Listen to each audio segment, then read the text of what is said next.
Hello everyone, welcome back to the channel. I've had a few questions recently from several members about what do I use to raise the car up in the air. And actually in one particular case, hey, I see what you're using, but how do you use it? Because this is not really a tool meant for cars. And that is accurate. This is actually, I think it's referred to as a motorcycle, scooter, ATV type of scissor jack. It's not originally meant to be used for cars, but in my case, it works perfectly fine. So I want to take some time in this video, answer these questions, and demonstrate how I leverage this kind of tool for lifting up the Jag. The first thing you want to do is get yourself a drill and lock the clutch. Set your speed setting to 1, which is the slower setting, which gives you more torque. Use an adapter like this, 1/2 inch or 3/8 of an inch, depending on what your socket is. And the socket that you need in this case is 22 millimeters, which is actually the exact same size as the socket that you need for your wheels. For your wheel nuts. So very convenient, you can just use the same socket for both. Once you have it all set up, you would just put it over here and start lifting.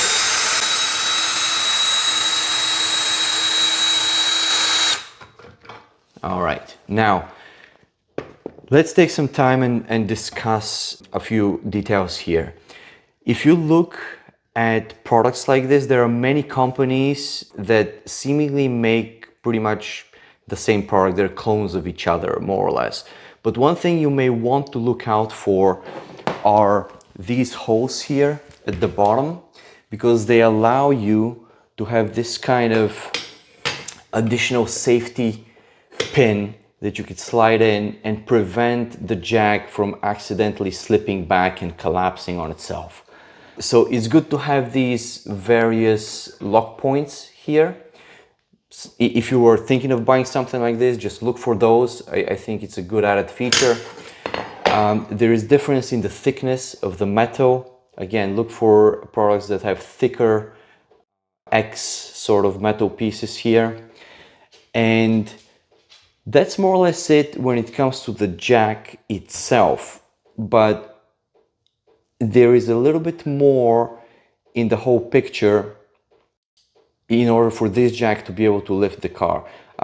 By the way, I forgot to mention, this is rated at 1,100 pounds capacity. Some of them are 800, 900, 1,000. This is 1,100 pounds. So theoretically, 4 of these, one in each corner of the vehicle, would be able to lift 4 tons. 4,000 pounds of weight. So that's something to keep in mind. Now, let me bring this down.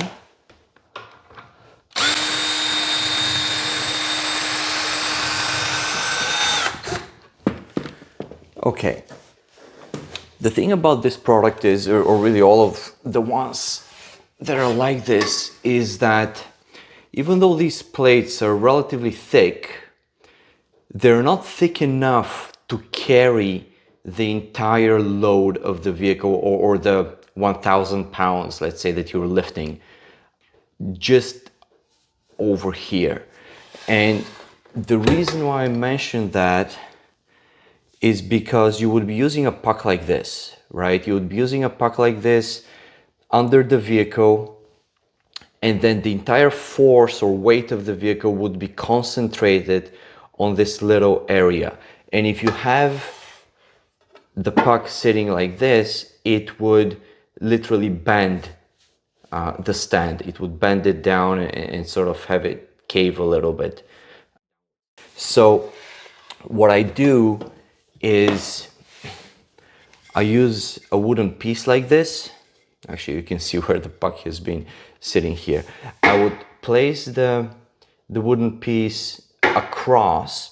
This way the weight gets spread out, and most importantly, it reaches these areas here at the end where because of the bend, you have sort of a more reinforcement on both sides. So when you set it up like this and you lift, there's absolutely no problem with the jack safely carrying the weight and distributing it across. Now, the reason why I put it closer to the front rather than in the middle, for example, is because when you lift it, actually, let me do it again.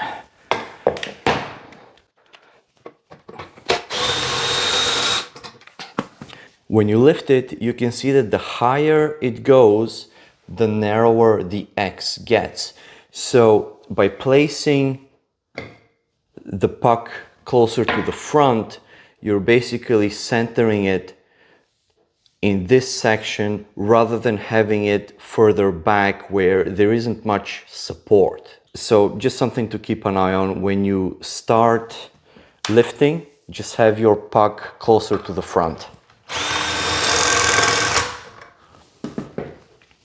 Now, there is one additional caveat about placing this under the car, and let's move in the garage. We'll talk briefly about that, and then we can maybe do a quick lift. Now, under the vehicle, you want to locate your designated lift points, and here at the front, you're roughly looking at the area between the emblem and the door, roughly over here. You'll notice this section where you have a single piece of metal coming down this way, and at one point it doubles up. There are two pieces stamped together. This is the reinforced part. This is where you want to lift.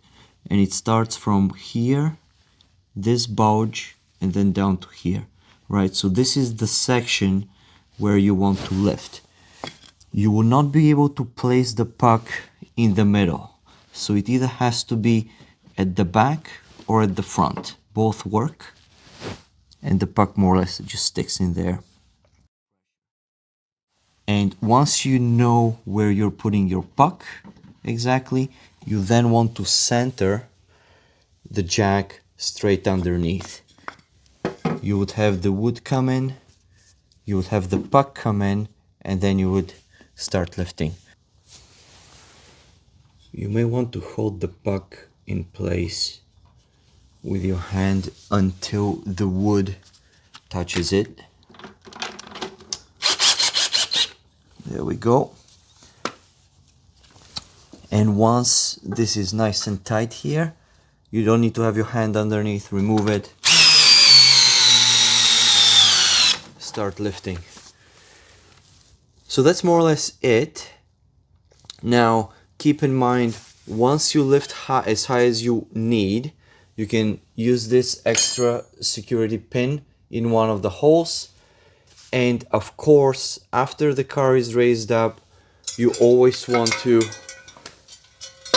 provide some extra security with proper dedicated stands in addition to the jack.